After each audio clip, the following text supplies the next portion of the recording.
वन्दे देवो मां पतिं सुरगुरुं वन्दे जगत्कारणं वन्दे पन्नगभूषणं मृगधरं वन्दे पशूनां पतिं वन्दे शूरशशाङ्कवाहिनीनं वन्दे मुकुन्दप्रियं वन्दे भक्तनाथेन्द्रनां वन्दे शिवं शङ्करं गुरुब्रह्मा गुरुविष्णु गुरुदेवो महेश्वर गुरु साक्षात् परम ब्रह्म तस्मै श्री गुरुदेव नमः। बोले पुरुषोत्तम मास की जय, पुरुषोत्तम महात्म्य की जय। नमः पार्वती हर हर महादेव। आइए पुरुषोत्तम मास 27वां अध्याय। श्री नारायण बोले, वाल्मीकि ऋषि इस तरह राजा दृढ़धन्वा को उद्यापन विधि बताकर कहने लगे, ही राजन, तेरा कल्याण हो। अब मैं पापनाशिनी सरयू को जाता हूँ। तब राजा आनंद युक्त स्त्री सहित उनकी पूजा करने लगा। ऋषि ने राजा की पूजा को अंगीकार कर उसे आशीर्वाद दिया। तब सायंकाल हो जाने पर वाल्मीकि ऋषि वहाँ से चल दिए। राजा भी सीमा तक उनको पहुंचाकर अपने घर आया तथा अपनी रानी गुण सुंदरी से बोला, हे सुंदरी, राग द्वेष वाले गंधर्व नगर के समान इस असार संसार में मनुष्य को क्या सुख है। नाशवान शरीर को छोड़कर ध्रुव को प्राप्त करने के लिए, श्री पुरुषोत्तम का स्मरण करने के लिए मैं वन में जाता हूँ। तब वह पतिव्रता ऐसे वचन सुनकर अत्यंत विनम्रता से हाथ जोड़कर कहने लगी, हे पतिदेव, मैं भी आपके साथ चलूँगी। पतिव्रता स्त्रियों के लिए तो पति ही देवता है।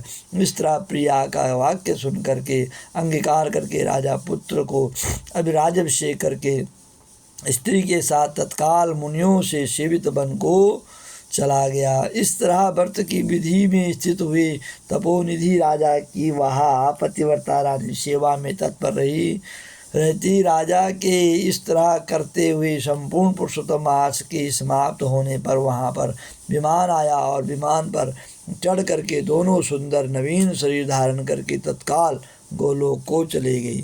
श्री नारायण भगवान बोले, हे नारद, इस पृथ्वी तल में पुरुषोत्तम के समान कुछ भी नहीं।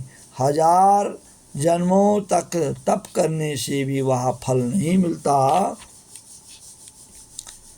जो पुरुषोत्तम के सेवन से मिलता है। जैसे बंदर के 3 रात्रि स्नान करने से करोड़ों जन्म के पाप नष्ट हो जाते हैं, उसी प्रकार से पुरुषोत्तम मास में अनजाने ही उस दुष्ट बंदर का स्नान होने से पूर्व कुकर्म का नाश हो गया था और वह सुंदर शरीर धारण कर विमान पर चढ़कर गोलोक को चला गया था। तपोनिधि जब लोगों के हित के लिए वह कथा मेरे से कहिए कि उस बंदर ने 3 रात्रि वहाँ पर स्नान किया।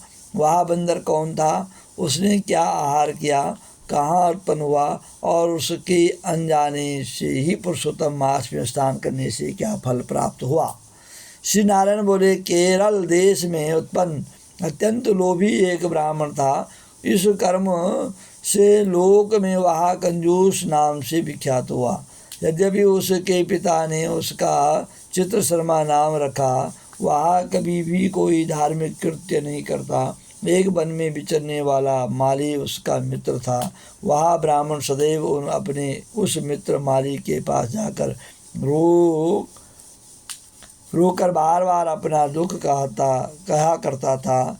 नगर के रहने वाले सदैव मेरा तिरस्कार करते हैं, इससे इस नगर में रहना अति कठिन हो गया है। वह माली उसको दीन जान करके दया करता हुआ बोला, हे चित्रशर्मा, तुम इस समय बाड़ी में रहो। कंजूस माली के वचन सुन करके बड़े आनंद से उस बाड़ी में रहने लगा। नित्य उसके निकट रहता तथा उसकी आज्ञा का पालन करता। इससे उस माली का उस ब्राह्मण पर दृढ़ विश्वास हो गया। तब उस माली के अत्यंत विश्वास से अपने समान उस बाड़ी को उसको अधिपति बना दिया और सब प्रकार से बाड़ी की चिंता छोड़कर स्वयं ने राज मंदिर में नौकरी कर ली। इधर लोभ से अत्यंत दुर्लभ एवं कंजूस बेचने से बचे फूलों को बड़े आनंद से निर्भय होकर के खाने लगा।